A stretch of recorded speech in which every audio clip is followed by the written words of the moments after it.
and doing so with a selflessness that was absolutely remarkable,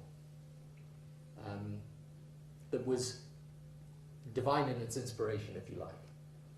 And every time someone says, well, look, this is where the church has gone wrong, it's important to say, I understand and we deal with it, but look at where it goes right. And let's strive at least for that balance. Or I know in the work that is done in some of the poorest parts of Africa, in pursuit of justice and indeed life for people who otherwise are going to die as a result of famine or conflict or disease, the help that our church gives. So we won't ever manage to eliminate the problems, but we can strive for the balance. And we can point out that alongside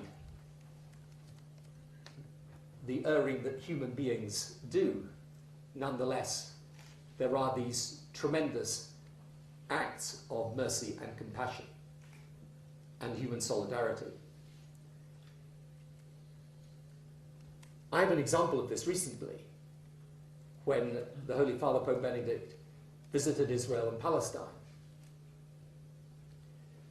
And it was a difficult visit to do, because he was going to get criticized by all sorts of different people for all sorts of different reasons, with frankly all sorts of different agendas.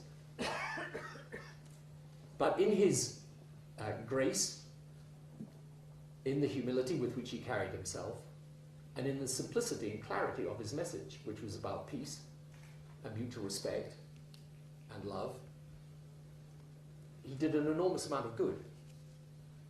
So that even those who were absolutely determined that they were going to write the visit down had in the end to write the visit up. So balance we can get. The home run, well, let's hope. But balance we can get. The other thing I think is important, though, in communication is you have to have the clarity of direction. You have to be out there and undaunted. You have to strive at least for that balance. You also have to be out there in the real world, able to understand how the world itself is changing and how institutions, even our institutions, have to evolve with it. One of the things I do in my, I was going to say afterlife, it's not quite like that, but my new life, after number 10 Downing Street, is that I have a foundation that deals with interfaith and people of different faiths, proud of their own faith, but willing to understand and respect and reach out to people of a different faith. And we do a whole set of programs. Some is about educating young people in schools. We have a universities program that we began at Yale, that Jeff knows well. And actually I'm delighted, I think that Paul Murray is here from Catholic Studies in Durham University, and we hope very much we will be doing it in Durham, in the National University of Singapore. We're in discussion with universities in China, in the Middle East, and so on. And one of the things that is important, I think, in trying to lead and communicate in the modern age is that we also have a sense that there are going to be new fields of endeavour, and new challenges. That it's important that whilst we do what we've traditionally always done and we do it well, we are also assimilating and taking on board the new areas of work where we have to show new approaches, new endeavours, and a sense of creativity about how we deal with a world that is constantly changing and evolving around us. So the reason I am so passionate about interfaith is that I think that the era of globalization essentially pushes people together. That's what it does. It obliterates boundaries of taste and culture and nation and so on. Religious faith in those circumstances, if it is a divisive, exclusionary force, can then pull people apart at the point at which globalization is pushing them together. and that would be dangerous. On the other hand, religious faith can be the humanizing force of globalization, can lend it values, can give it authority, can root it in some common and shared purpose for the benefit of humanity. So, my fourth point, I think, would be that if we want to be out there communicating, we've also got to be out there recognizing the world as it's changed and the world as it is, and not the world as it was.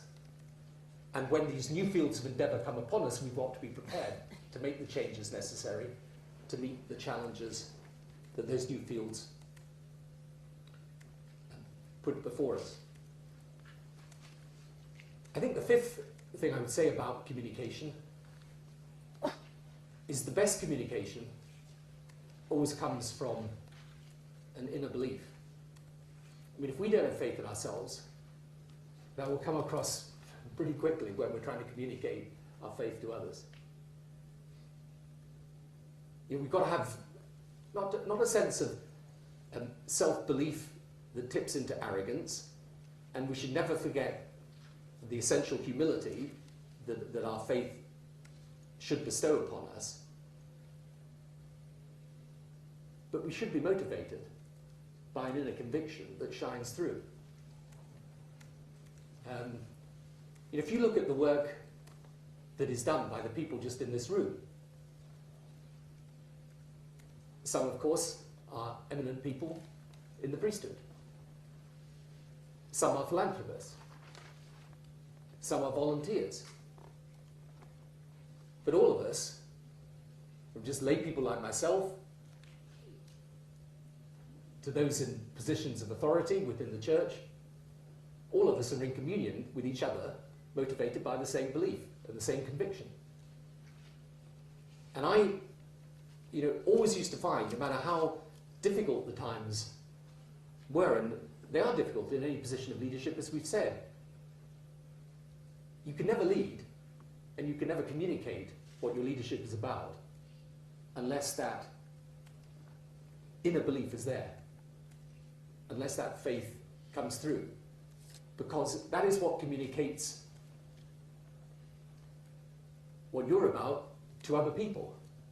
And one of the things that's very difficult sometimes, particularly in the media world in which we live, is my experience is that the most publicity is given to those that shout the loudest. Right? So if you're out there and you're shouting and you've got a placard up and all the rest of it, you're going to get the publicity. And sometimes what is necessary, people can be very hard. People can say harsh things.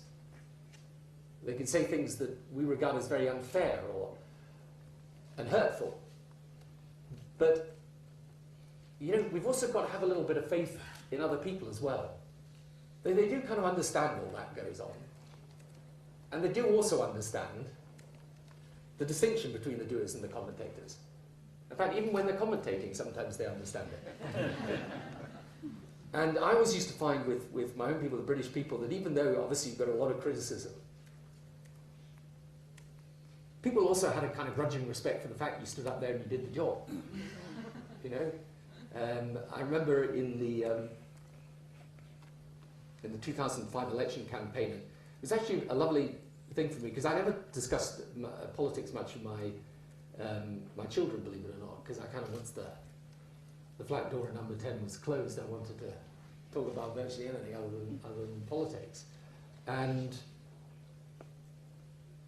so I never, it sounds an extraordinary thing, I never particularly thought they were very political. But in that election, they decided, their dad was up for re-election, they were going to come out and help. So they